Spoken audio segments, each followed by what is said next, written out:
southwest of the country was allegedly damaged by vandals, which led to the fuel shortage. In Syria, foreign militants are sometimes teaming up with rebel fighters. That is according to a recent UN report. It says Islamic militants could be radicalizing elements of the opposition. Meanwhile, Iran acknowledges its elite force, the Al-Quds, have operated in Syria as advisors, but the commander of the Iranian Republican Guard denied they have any active role in the war. And while fighting rages in Aleppo, residents in the capital Damascus are desperately trying to cling to normal life. No matter how hard they try, the sound of shelling is never too far away. CNN's Nick Robertson reports. Driving back into Damascus after an absence of 8 months. Clouds of black smoke signal conflict is closing in on Syria's capital. But first impressions are deceptive. At the city's heart, its fabled mosque. All appears tranquil. No one flinches when artillery shells explode just a few miles away. Nearby, the ancient bazaar is teeming, stores all open, shelves well stocked, supplies are plenty. We've tried talking to several storekeepers here, but they all tell us they're too afraid to talk on camera, worried about what the government might say, worried about what the rebels might do to them. They all tell us that despite the abundance of people here, business is down. And when I ask them about the shelling that we can hear in the background, they tell me they're worried, afraid because they think the war is getting closer. And they are right. 10 minutes drive away, destruction, where government forces chase the Free Syrian Army. On many days, the death toll around the capital far higher than for other cities.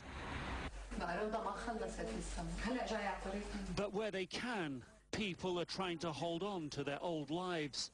For Rama Hamdi, that's a few minutes at the beauty salon. It may look like normal life, but it's not.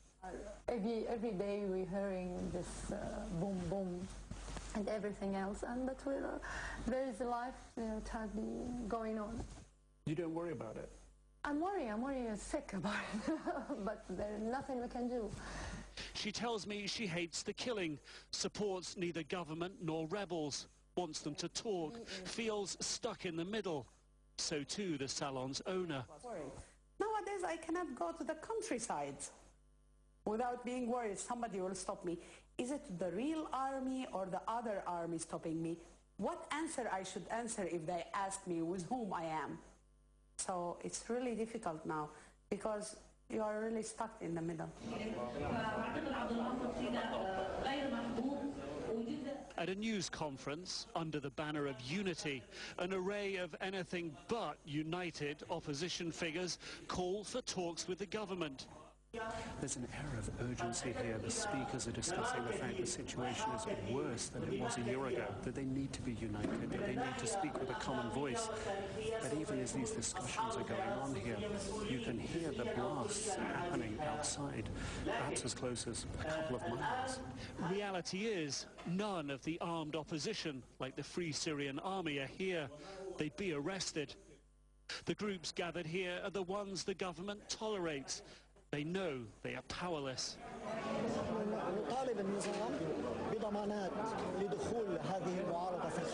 We are demanding from the regime for guarantees of safety of the opposition to come in, he says, but we can't impose this on the regime. With nightfall, the city looks serene, but like daytime, it's deceptive. The shelling continues. The only talking now is with guns. Nick Robertson, CNN, Damascus, Syria. The U.S. Defense Secretary says the worst of the violence appears to be over, but that has not stopped scenes of carnage in many Muslim countries. At the very heart of it is fury over the low-budget online movie that is offensive to Islam, and there could be more protests ahead. The leader of Lebanon's Hezbollah movement has called for renewed demonstrations over the film. The protest began nearly a week ago and has grown as what spread over the anti-Islam film. Now here is CNN's Reza Sae with a roundup of the reactions. Washington bracing itself for another wave of anti-American anger on Monday. This time the call for protests coming from Lebanon and Hezbollah leader Hassan Nasrallah.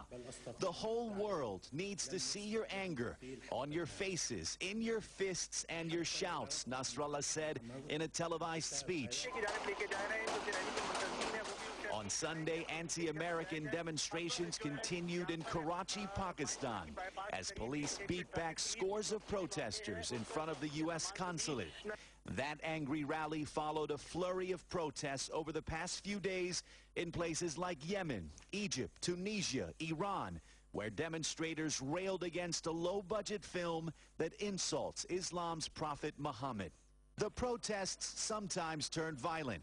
U.S. Ambassador Christopher Stevens and 3 other Americans died when armed protesters attacked the U.S. consulate in Benghazi, Libya. U.S. officials say lost amid the tragedy and dramatic headlines was the fact that most were not massive protests, but crowds numbering in the hundreds, sometimes in the thousands. The mobs we've seen on the outside of these embassies are a small minority. They're the ones who have largely lost in these emerging democratic processes. Susan Rice, the U.S. ambassador to the UN, said the attacks on U.S. targets began as spontaneous protests, rejecting earlier claims they were part of a plot to coincide with last week's anniversary of 9/11. The anti-American protests have fast become the Obama administration's most pressing foreign policy crisis. But the White House faces other urgent challenges in the region. On Sunday, 4 U.S. soldiers were killed in Afghanistan, the latest in a breakout of insider attacks where Afghan forces target NATO troops. And Israeli Prime Minister Benjamin Netanyahu continued to ratchet pressure on Washington to set a red line for Iran, claiming Iran is months away from being able to build a nuclear bomb.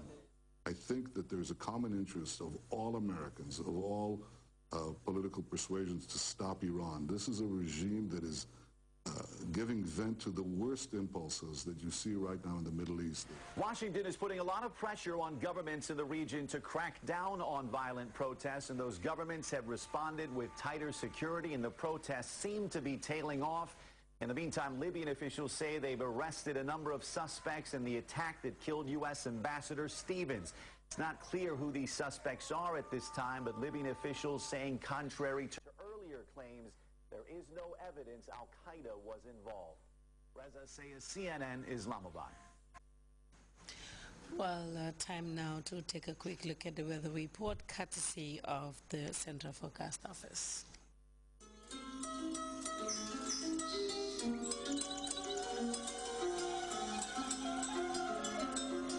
The source assures us of a continuous flow, and from there, everything follows.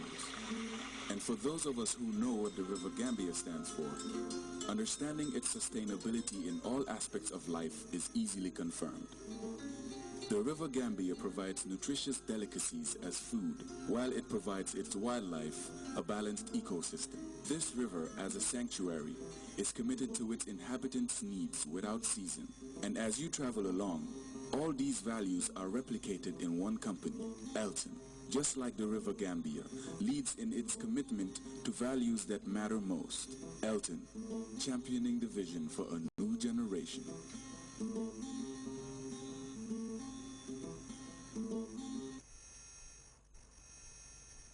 Good evening, and once again it's a warm welcome to the weather news, beginning with a summary of the weather this afternoon, followed by the forecast. The Gambia was characterized by humid, warm, with intermittently sunny atmosphere during the day today. And for what will follow, let's start with a look at the satellite image captured at 16:30 hours, indicating the emergence of deep convective systems spread across the Gulf of Guinea states to the central and eastern part of the continent. The north and the southern areas were mainly dry and stable during the period.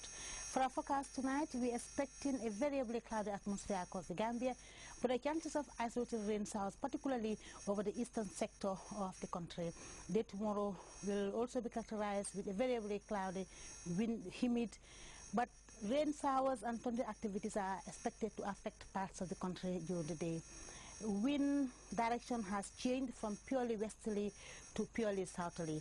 This is indicating that the ITD is now moving upwards, therefore we are approaching the end of the rainy season. And the morning temperature values will be mainly 25